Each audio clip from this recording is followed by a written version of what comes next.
Hiphoptalks.com Tuesday night. We got the Hittboyz in the building. Yeah. What's good with y'all, man? How y'all feeling? Good, man. Good. Thanks for having us. Okay, man. I'm glad to have y'all on hiphoptalks.com. I gotta welcome y'all to our 12,000 listeners and counting. What up? What up? What's up? What's up? And so, what y'all working on right now? I mean, what y'all got going on? Y'all got any new mixtapes? We got a CD right here. Let's get into this CD, The Unexpected. We just dropped that back in November. We're working on individual music at the moment, just individual singles and possibly even a mixtape at the end of the year. Okay. So explain to all the viewers, because we was having this conversation the other day. A lot of hip hop groups don't last long. Like groups that come up in hip hop, they come in and they come out. So how do y'all plan on staying together and staying hot? I think that's actually one of the things that helps us stand out is because there aren't a lot of them right now.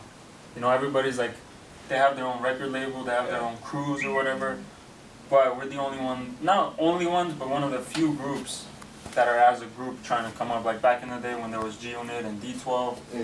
Now there's Slaughterhouse and stuff. But yeah, I honestly really couldn't. Like the last remaining hip hop group is the Roots. Yeah. That's one of the last, and that's why they on a different type of scenery though. Like the Roots is legendary, but you don't really hear too much new material coming from them. So it's like the last successful group was probably G-Unit, or the Lunatics. Maybe Black Eyed Peas. Slaughterhouse. Black Eyed Peas, Black Eyed Peas is pretty bad.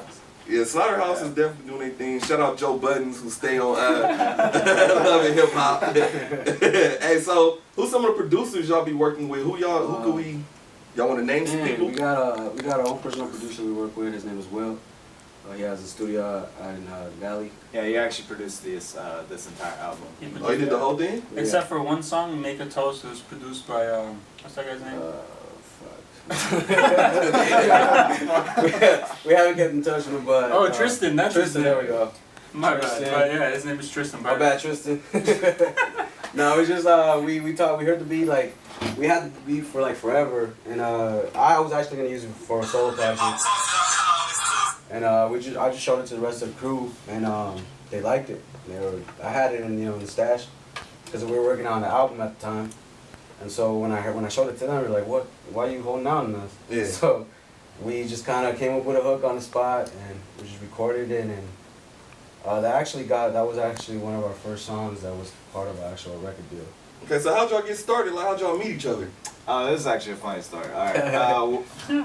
We were in high school, and I was like, man, I want to rap. I don't know why. I was just like, I want to rap. And I remember when AIM was popular. Yeah. You know, and then I had this guy. I was like, hey man, we should rap. I'm not gonna tell you our old rap names. It's embarrassing. Nah, we're gonna get into it. What's the old rap names? Don't hold out now. Let them know our newer ones first. But you know, and then we ended up doing a couple shows. We ended up opening up for New Jersey Devil. He actually came to that show, and then he hit him up. And on MySpace. Yeah. So how was it like when y'all first got started and y'all opened up for a big DJ like New Jersey Devil? Because he's like a legend out here. Yeah. It was. That was one of our. That was one of our biggest shows. Biggest shows as like when we first started. So to us that was like very big, playing at the Knitting Factory in Hollywood. To be honest, like my boy was performing on it. I didn't even know they were there. Yeah. But they knew the same producers that I was working with back then. And I had a track that I was doing, and I don't know if I added him or he added me or what the situation was on MySpace, but he heard one of my joints and I heard his, and we both liked each other's work. So we're just like, hey, I got a beat right here, you know, we're gonna check it out, let's collab. So it just started from there. Just working together. The vibe was always there. And we were just like, you know, since we've been doing so many collabs together, why not just form a group? Mm-hmm. You know, and push it as a unit. So that's what it's been for the past like 4.5 years, and we're still a group, you know. It's like the main thing is loyalty. The main thing that I see is loyalty. Is just above the music stuff. Is just like I want to see like our group has that thing where all of them, we all push our weights. When we see someone slacking, we kind of try to tell them like, yo, what are you doing? You know, come on, let's do this. Yeah. And like we all push each other to limits that are crazy, and we just keep pushing each other. And I think that's the reason we stuck together so long. Because whenever we needed stuff to be done, like all of us, like figured out a way to get it done and make it happen. So y'all ever in really have any fights? Like, you know what I'm saying, arguing on what gets put out? Hold on. I thought you said we're not going into personal. I ask every group that comes in here that. It's true. I would do the same thing. But honestly, every group has their differences here and there. But that's always like behind the scenes. It happens. Disagreements. It's not to the point where like, you know. As long as it don't happen on stage, you can't be rocking the show. No, it's just like whatever. It happens. It can even happen through a friendship. It doesn't have to be like a group. That's why we fight. The way we see it is like happens. we look at each other like brothers. It's like like sometimes like they might want to punch the shit out of me and I want to punch the shit out of them, but. It's for the you ain't got the answers, life. You ain't got the answers. But it's for the music. That's why. It's for the music, and we all realize that sometimes egos do get in the way. And before we let it even escalate to anything bigger, we all just sit down and be like, you know what, dude? Even if it was me, like sometimes I do have an ego problem, where I'm like, I know I'm right, but I may be wrong. So when I realize that I'm wrong, I just come up to him and be like, you know what, dude, you're right. Just keep on pushing. Okay, so y'all said y'all all working on individual projects. So who could we be looking forward to drop first? Probably he was just shooting a video for his shit today. Yeah. So he was shooting a video for his one. Mine, I'm very picky with my music. I'm very, like I tell myself that's not good enough, dude. What are you doing? Throw that shit away. Yeah. Like even I have tracks and people tell me like, what are you doing? And I'm like, no, dude, it's not good enough. Because like, first impressions are everything. And like if people ain't feeling you on your first song, they ain't gonna listen to the second one. So that's my thing. His thing is just like, I just want to be consistent, dude. Like I don't want to put out a song and then, whether it's good or bad, and then wait like 10 months and then be like, oh, I got another song coming out. I just want to keep putting songs out to like get people's attention and create that buzz. It's the Tim Duncan, the big fundamental. Consistent 2010. Okay, so how often y'all hit the studio? Like, what's the work ethic like? Shit. We try to go every week. Yeah. So there you go. We're in there every week. Like I said, we got a lot of projects we have under wraps that we haven't released yet. But no, I'm thinking about releasing some soon. So I'm actually talking to my boy K Young. We might be doing a collab with him again on another song coming up. So. Okay, so what's some of the singles that y'all trying to push right now? Like, what's the main single out there? We have the singles, the ones that we shot the videos for. Make a Toast, that was our first single. It's like a party joint. We'll play it on later on for you guys. We Here, that's like an introduction to us. It's like the first song off the album. And the other one's My Thing. It's just a dope song, honestly. Yeah. There's no video to that one, but we're trying to push that song. Okay, so after you drop, then who's coming next? I'm probably gonna drop. I'm dropping right after him. Y'all got dates? We haven't discussed dates. I personally haven't discussed dates yet. It's like having a baby. We're not that far away. Okay, so after the solo mixtapes or albums drop, what can we be looking for? Then y'all gonna come back and collab as one and drop the album? Yeah, we're always gonna be doing stuff. We're always gonna be doing stuff together. We had a mixtape before this, but for this project we decided to do it as an actual album. So we already have two projects as a group. So we're obviously gonna be working on more in the future and do more shows and promote. Okay, so what I want to get into now is who's some of the artists that inspire y'all? Like, who's some of the artists that y'all mainly listening to right now? The number one artist I like a lot is MGK. Yeah, he's one of my. MGK is one of my. And my top is always gonna be Eminem. Mine's Outkast. But yeah, Outkast is dope. But I like MGK. How you feel about the Outkast album? They said they working on. After what, like 15 years? I mean, the thing is, I still don't think they're gonna drop anything. Like Big Boy always drops a lot of mixtapes with people, and then like Andre 3000 is like.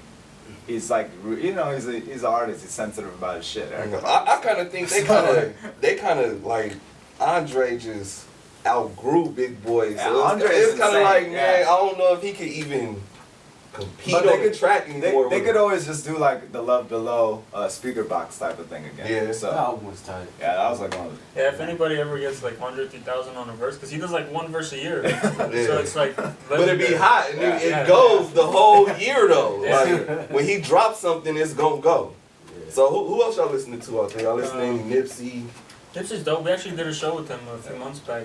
What was that like? In Victorville. That was actually one of our biggest crowds that we got to perform in. It was crazy because like we're like we were in a room with nothing but, like, no offense or anything, but nothing but black people. And we were just sitting there like, damn, we're either gonna get booed, jumped, or something. And so it was funny because everybody was looking at us like, who the hell are these cats? Yeah. And as soon as we performed, like, everybody went crazy. It was such a crazy reaction that I was just like, whoa, is this really happening? Like, it was just crazy because, like, the same people that was kind of like looking at us weird after the show came up to us like, yo, that was dope.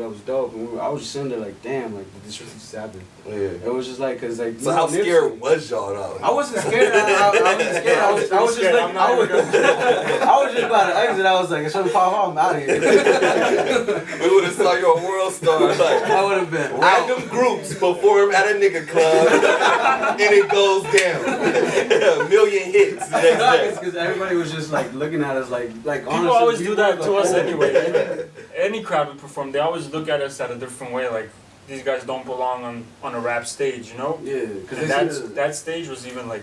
it was a big stage. They seen us going backstage and like it was like they were looking at us like, who the hell are these guys? As soon as Like, we got cut on in front of everybody to walk in, so that made it. Probably thought y'all was some undercovers. yeah, like, and you know Nipsey shows like straight gangsters all over the Yeah, place. man, it'd be every hood at Nipsey show. So we were just chilling on stage. We pick up the and mic, yo, the show's over, go home. it was a dope experience though. We got to do that. We've done shows with Bone too. That was awesome too. That was awesome. White word. Somebody. Y'all got any up and coming shows that my listeners could go check out? At the moment, we're talking to booking. We just finished doing a bunch of shows with Curtis Young, Dr. Dre's son, if you guys are not familiar. Okay. What was that like right there? We rock with him all the time, so it was pretty dope. We got a He's good actually wearing response. his clothing. Oh yeah, Signature Young. Yeah. He's like, yeah, we're basically kind of. We're endorsed part by of- him. Yeah, yeah. we're part of his group. We have a and- few songs with him on YouTube. Yeah, Okay. we got a few Good. songs around. And we're doing we're gonna start doing shows again, but we kind of kick back again because we were not focusing on music again. Yeah. Because we tend to do that when we start doing shows. We stop focusing on that so much because we want to do shows and we gotta promote. But then I kind of like fall back and get back into that studio mode again. Yeah. So, but how important do you think the show part of hip hop is to everybody's career? Like I know a lot of artists that's up and coming. They got a lot of music out there, but they don't have no shows. It's so a big It's thing. just as important as having the right music to the right, performing in the right venue to the right crowd. So it's just as important as having the good Yeah, music. because honestly, if we wouldn't have done shows back in the coming up, then we have no kind of Connections. Or yeah, whatever. exactly. Yeah. We wouldn't know nobody. That's would where the know who we networking is, you know. yeah. are. So what's y'all for all my listeners out there that's on Instagram and Twitter, what's y'all Instagram and Twitter they can reach y'all at, like some pictures, comment. They can follow us at Hittboyz.com. I mean, at Hittboyz.com. Not Hittboyz. official, yeah. But just Hittboyz, HITTBOYZ, Yeah. one word. We're there. You can look me up at myfavoriterapper.com. Okay, so explain to the listeners. We're gonna go into the social media part because a lot of people don't understand. Like I be on social media all day trying to get hip hop talks out there so people can see it. So explain how important it is to have your social media game up as an artist. It's extremely important because if you ain't got no kind of presence, ain't nobody gonna listen to you. Ain't nobody gonna hear about you and stuff like that. And you won't be able to build relationships with anybody. You gotta build relationships with your fans and talk to them, or not even the fans, just supporters that are out there. So do y'all actually write back to the fans? Like if a fan inbox you, y'all actually write back to them? Yeah, Oh, that's yeah. right. Of course. Yeah, I love that. I love doing that. So how y'all feel about your fan base so far? Like you think it's where it needs to be, or do you think? It's not where it needs to be, but it's growing. Yeah, it's growing significantly. Slowly but steady, it's growing. You know, it's a process. It's not like we're gonna have like 1 million followers tomorrow. Yeah. You know, it's like one a day is fine with me. You know. Yeah. So what tactics are y'all taking in terms of growing your fan base? Just doing shows and constantly being on Outreaching on social media. yeah, just constantly posting and just posting stuff that people can not only relate to, but kind of see you as like a regular person.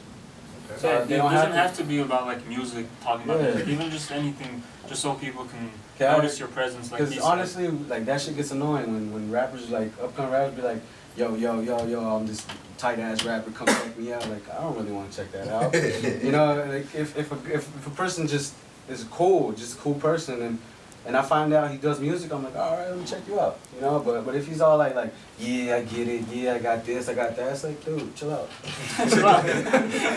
So who's some of the rappers with singles who y'all feel like are annoying? Cause I got some artists that's doing it right now, but they're annoying as fuck to me. Who's that guy? Excuse my language. But Cash Out. That guy bothers me, man. y'all like Cash Out? Hell I'm no. feeling Cash Out. Hell no. What about dude, what's his name? Gold on my chain. Trinidad James. That dude annoys the shit out of me personally, but I understand that. hey, he can come through though. He can come through the hip hop talks. We need the exposure. But he's a trend though. Yeah. His music is a trend. So once the trend is gone, he's gone.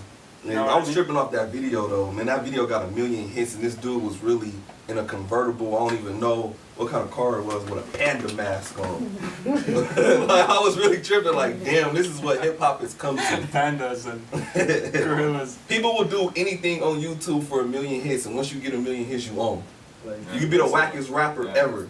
Yeah. Shout out 50 Tyson. Jay Fish, 50 Tyson.